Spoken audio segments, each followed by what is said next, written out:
लक्ष्मीरूपेण संस्थितः नमस्तस्यै नमस्तस्यै सासुबाई नमो नमः। सासुबाई।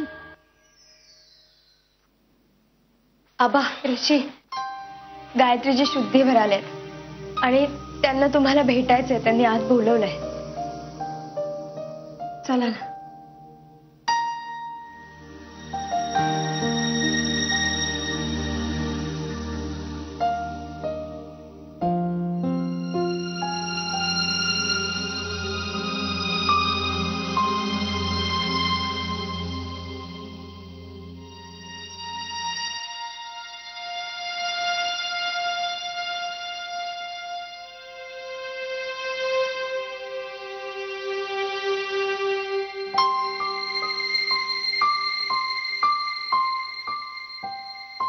थँक्स. तुम्ही होतात म्हणून ऑपरेशन व्यवस्थित पार पडलं. राहू द्या. आधी तुम्ही बऱ्या व्हा, जपा स्वतःला आणि घाबरू नका. नाही, तुम्ही घाबरत नाहीच म्हणा. थँक्स ऋषी. मिस्टर रत्नपारखे, मनापासून धन्यवाद. हॉस्पिटलचे जे काही बिल झालं असेल ते मला ताबडतोब द्या, मी देऊन टाकेन. हो हो हो, तुम्ही अत्युच्च कोटीच्या व्यवहारी आहात नाही का. एक काम करा, आत्ताच्या आत्ता उठा, बँकेत जा आणि आमचे पैसे परत करा.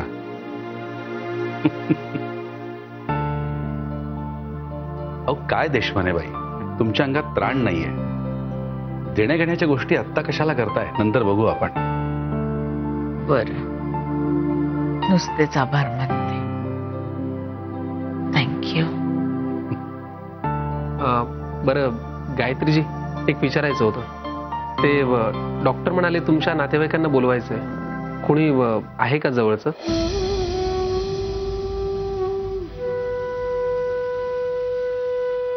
जे मदतीला उपयोगी पडतात ते आपले, वेळेला धावून येतात ते आपले. तेव्हा तुम्हीच माझे आपले.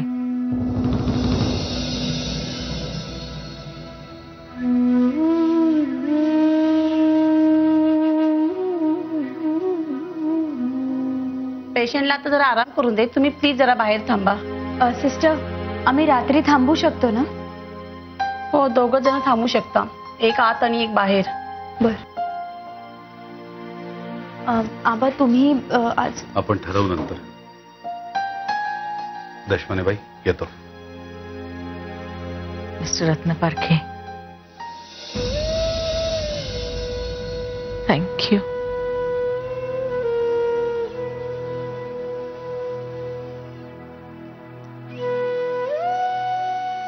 असू दे.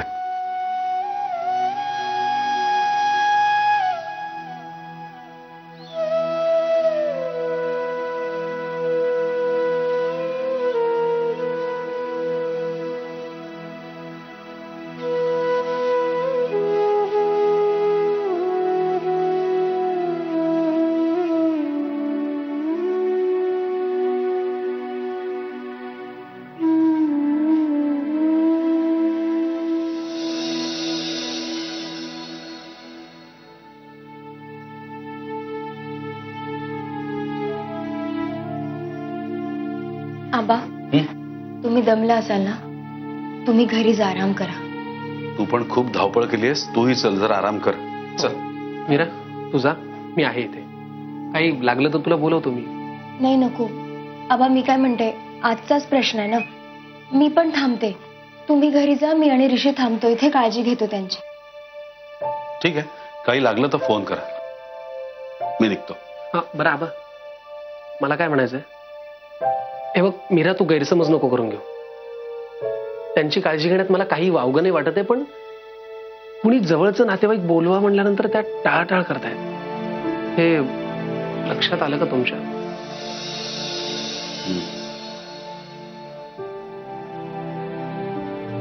मला वाटतं त्यांचं जवळचं असं कोणीच नसावं.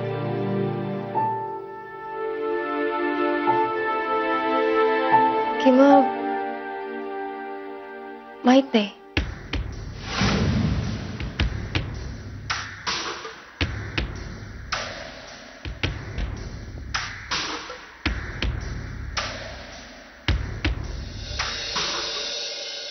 काकू, या गायत्री देशमानेचं कोणी असो वा नसो, ती गायत्री देशमाने जगो वा मरो, मला काहीच फरक पडत नाहीये. फक्त ती आणि मीरा ह्या दोघींना ह्यावेळेस मी जिंकूच देणार नाही. हॉस्पिटलमधून मी तिचं पाऊल आपल्या आउट हाऊस मध्ये पडूच देणार नाही. आणि ह्यासाठी मला साम दाम दंड भेद काहीही वापरावं लागलं तरी चालेल.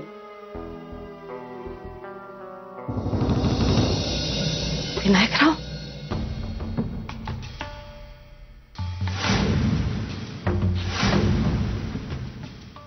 विनायकराव,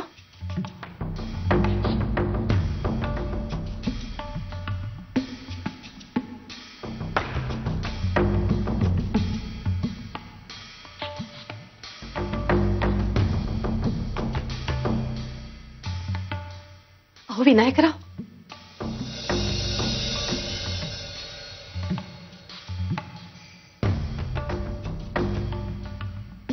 कशा आहेत आता त्या बाई? खूप उशीर झाला ना? नाही, मी आणि कॅशनी खूप वेळ वाट पाहिली. शेवटी जेवून घेतलं आम्ही दोघींनी. चला, मी आता जेवायला वाढते तुम्हाला. तुम्ही फ्रेश व्हा, तोपर्यंत मी गरम गरम फुलके करते. नाही नका, तुम्ही त्रास करून घेऊ नका, मला भूक नाहीये. इश्श, त्यात कसला आलाय त्रास? आणि भूक नाही म्हणजे काय? नाही हं, जेवून घ्या थोडस तरी. नाही, मला खरंच काही नकोय. मला माहितीये कॅशवर रागावला आहात तुम्ही. नाही, तुमचं रागावणं स्वाभाविक आहे. पण तिच्या बाबतीत जे काय घडलं, म्हणजे त्या बाईंनी सगळ्यांसमोर तिचा जो अपमान केला, तिला मारलं, त्यामुळे तीही दुखावली गेली ना. आणि म्हणून त्यांचा तिला राग आला, आणि म्हणूनच तिने विघ्नेशला विरोध केला. पण मी समजावलं तिला, बाई ग, तू आज अशा सासऱ्यांची सून आहेस की ज्यांच्या दृष्टीने माणुसकीपेक्षा श्रेष्ठ असं काहीच नाही. तिला मी म्हंटल, कोण तुझी काकू? आज त्याच विचारांनी त्यांनी तिला जागा दिली नाही इथं राहायला. आणि तुम्हाला सांगते, तिला हे सगळं पटलं आणि तिची चूक सुद्धा तिला कळली. हो आबा,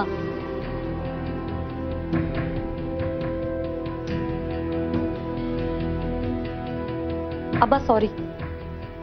नाही, मी रागाच्या भरात वाटेल ते बोलले हो. मला आता कळून चुकलंय की माणसाच्या आयुष्यापेक्षा आणि उपचारांपेक्षा पैसा हा कधीच मोठा नसतो. आता मलाच माझी लाज वाटते. आबा प्लीज मला माफ कराल ना? तुझी चूक तुला उमगली हे जास्त महत्वाचं आहे. आता चुका उगाळण्यापेक्षा त्या सुधारण्याकडे जास्त महत्व दे. पुन्हा असा विचार कधीही करू नकोस. बरं आबा, कशा आहेत त्या गायत्रीजी? हा ठीक आहे, डॉक्टर्स आहेत तिथे. शिवाय ऋषी आणि मीराही थांबलेत. बरं आता जेवणार ना तुम्ही? म्हणजे फक्त 2 घास खाऊन घ्या. तुम्ही नाही ना जेवलात तर मला असं वाटेल की तुम्ही मला माफ नाही केलं. ठीक आहे, जेवीन. Thank you so much Vidulabai. निदान तुमच्यामुळे काश्मीराला तिची चूक समजली. आमचं नाही पण तुमचं तरी ऐकलं तिने. Thank you very much. तुमचं आपलं काहीतरी.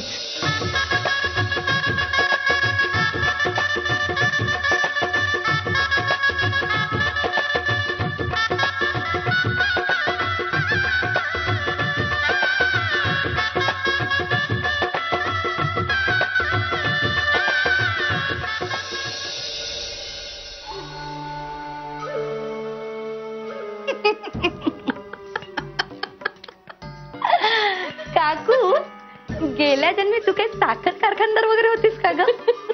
किती गोड बोलतेस, किती. आवा तर पक्के खिशातच उतरलेत आता. फक्त अभिलाषा वहिनी आता कोल्हापूर वरून येईपर्यंत तुम्हाला तुमचं नातं आपुलकी आणि प्रेमात कसं बदलायचंय हे बघायचं आता. पण ह्यासाठी तुम्ही ह्या घरात कायमस्वरूपी कशा याल ह्याची काळजी तुम्ही घ्यायची. आणि गायत्री देशमाने कायमस्वरूपी ह्या घरातून कशी जाईल हे मी बघेन. म्हणजे त्यानंतर सगळं काही फिनिश.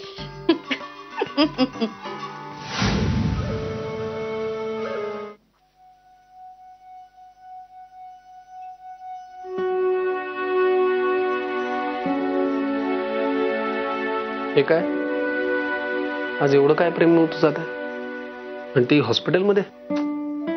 तसं नाही, मग मला थँक्स म्हणायचं होतं. मला कशासाठी?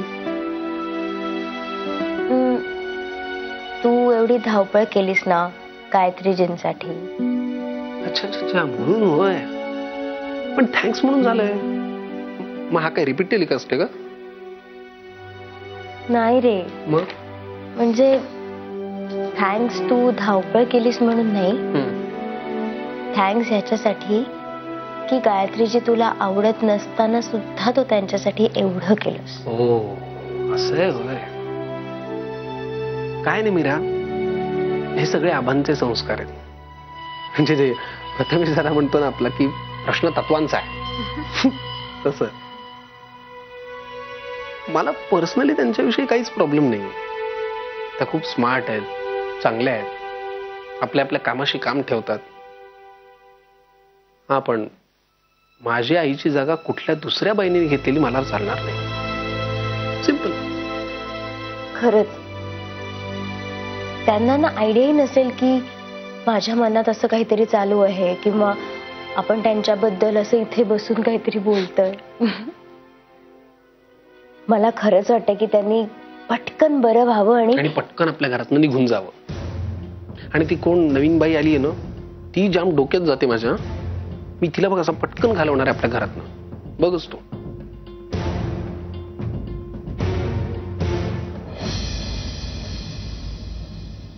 विनायकराव,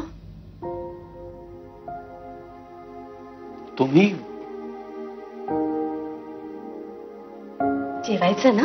हो, इथे खोलीत नाही जेवत मी. डायनिंग टेबलवर आलो असतो ना. असू दे. हो, एखाद दिवशी नियम मोडला तर नाही का चालणार?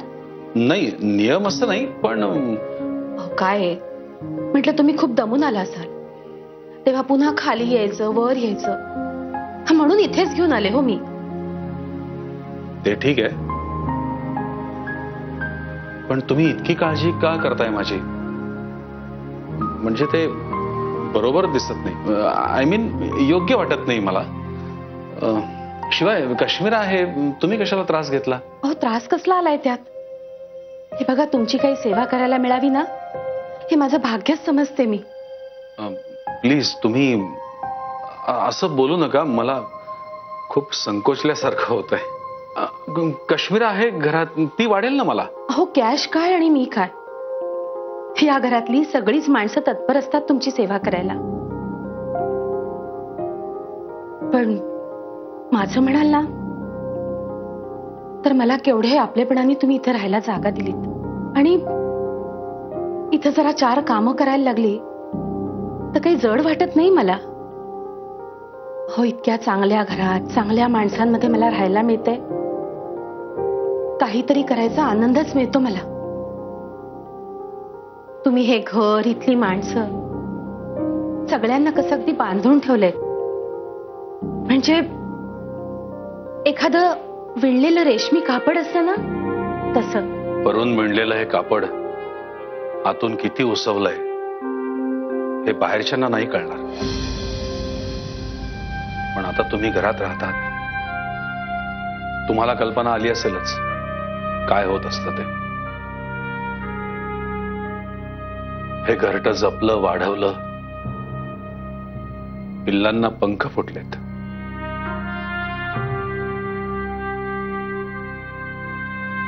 काश्मीरा तुमची पुतणी. या एकत्र कुटुंबाला विभक्त करण्याचा पर्याय तिनेही सुचवलाय. आपापले हिस्से घ्यावेत आणि सगळ्यांनी वेगळं व्हावं असा तिनेही आग्रह धरलाय. ज्या एकत्र कुटुंबाचं तुम्ही कौतुक करत आहात ते आता काही दिवसांनी वेगळं होणार आहे. हो, कॅश आणि अभिलाषाच्या मनात हे आहे हे माहिती आहे मला. नाही, मला हे कुणी सांगितलं नाही, पण माझा आपला अंदाज आहे. नाही, मी काही बोलले नाही, कारण शेवटी पाहुणी आहे ना मी ह्या घरात. पण हा शुद्ध वेडेपणा आहे. अहो, त्या मुलींना अजून कळत नाहीये एकत्र राहण्यातले फायदे, त्यातला आनंद, त्यातलं सुख, हे काही कळत नाहीये त्यांना. जेव्हा वेगवेगळ्या राहतील ना तेव्हा कपाळाला हात लावून बसतील. नाही म्हणजे हे आपलं माझं मत आहे. हं, अर्थात माझ्या मताला कोण किंमत देणार म्हणा, कारण शेवटी हा तुमचा वैयक्तिक प्रश्न आहे. पण माझ्या मनाला जे वाटलं ना ते बोलले मी. जाऊ दे, तुम्ही आत्ता हा सगळा विचार नका करू. आधी जेवून घ्या बघू तुम्ही. हो.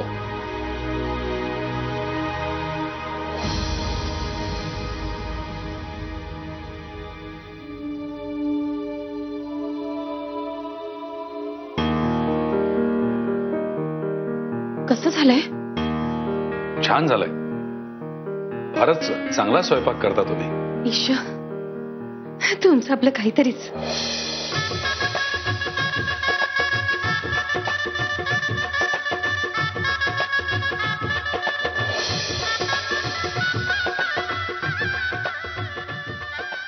मी आलेच. गरम फुलका घेऊन येते.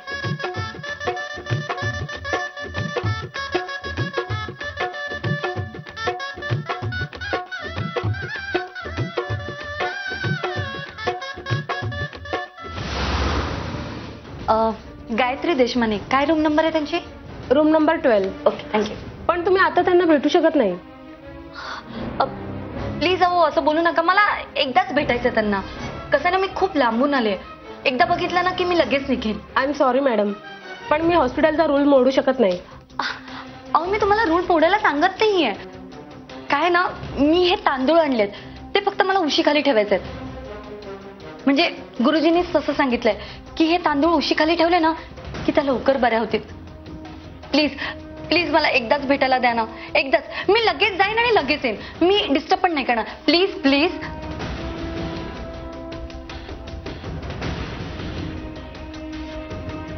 ठीक आहे, पण प्लीज तुम्ही लवकर बाहेर या. हो, मी लवकर येते. Thank you, thank you very much.